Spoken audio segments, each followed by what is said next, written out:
What if one day in Africa, every life could be saved no matter how far, how remote, or how urgent the situation? What if a farmer, working under the burning Sahelian sun, a child in a dusty classroom, or a mother giving birth in a small rural village, could all rely on help arriving on time? These questions have haunted Burkina Faso for years. And now they are no longer just questions. They are becoming reality. In a groundbreaking move, Burkina Faso has signed a $500 million partnership with India to bring 1,000 state-of-the-art ambulances to its people. This is not a donation, not a temporary solution, and certainly not a showpiece for foreign aid reports. This is a bold investment in life, in dignity, and in sovereignty.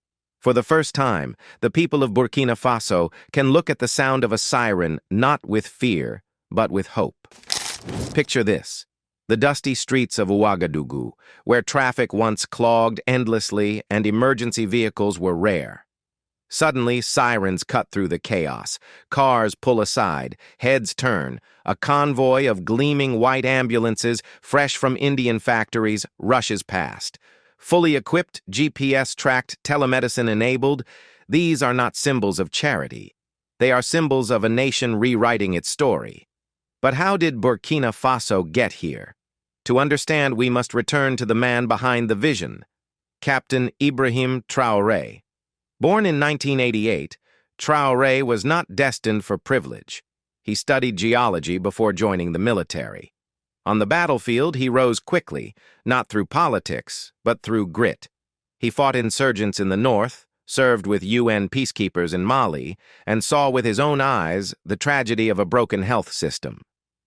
Soldiers and civilians alike often died, not because their wounds were too severe, but because there was no ambulance to reach them, no clinic within range, no equipment to keep them alive. When Traoré assumed leadership in 2022 at just 34 years old, the youngest head of state in the world, he brought those memories into power. The world expected him to focus only on guns, strategies, and military campaigns. Instead, he surprised many by declaring healthcare as one of his first battlefields. Free ambulance services were rolled out. Mobile clinics reached villages that had never seen a doctor. Hospital emergency units received new equipment. And from there, the vision only grew larger, not just a patchwork of services, but a nationwide emergency response system. This is where India entered the story.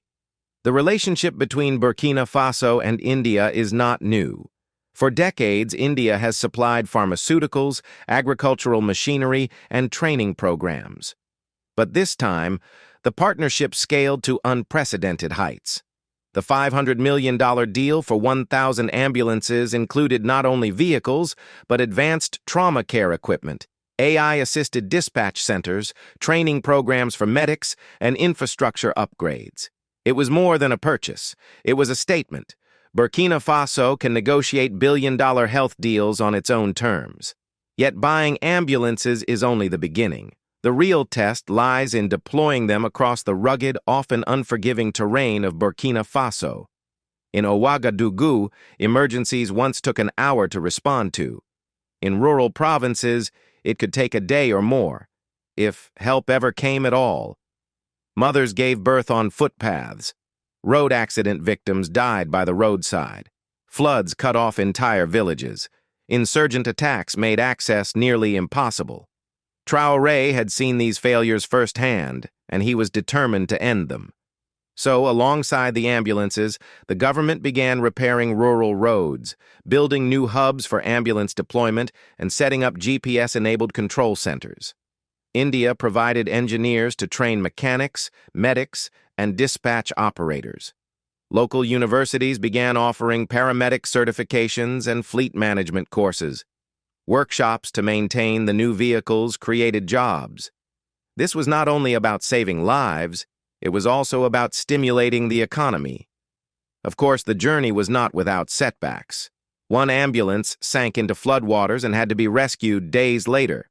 Another failed when its GPS malfunctioned. But instead of breaking the system, these challenges strengthened it. Communities rallied to support, rerouting paths, clearing roads, and helping medics reach those in need. Each obstacle became a lesson, each failure a stepping stone toward a more resilient system. Today, in many regions, test runs show ambulances reaching emergencies in under 30 minutes. That is nothing short of revolutionary for a country where waiting hours used to be normal. Financing such a massive project raised eyebrows. $500 million is not small change for a developing nation, but the deal was funded through state budget allocations, Indian concessional loans, and credit lines. And the benefits extend far beyond healthcare. Ambulance hubs, service centers, and emergency warehouses have created new industries. Medical schools now have programs dedicated to paramedic training. Young people are being hired as dispatch operators, mechanics, and logistics managers. The ripple effect is spreading through the economy like a quiet revolution, and already lives are being saved. In Bobo Dioulasso, a boy named Adrissa fell from a mango tree, breaking his leg. Within 20 minutes, an ambulance reached him, carrying equipment that sped his recovery. Near Djibo, a mother named Amina began to bleed heavily after childbirth. A call to the new emergency system brought an ambulance through bush paths, saving her and her child.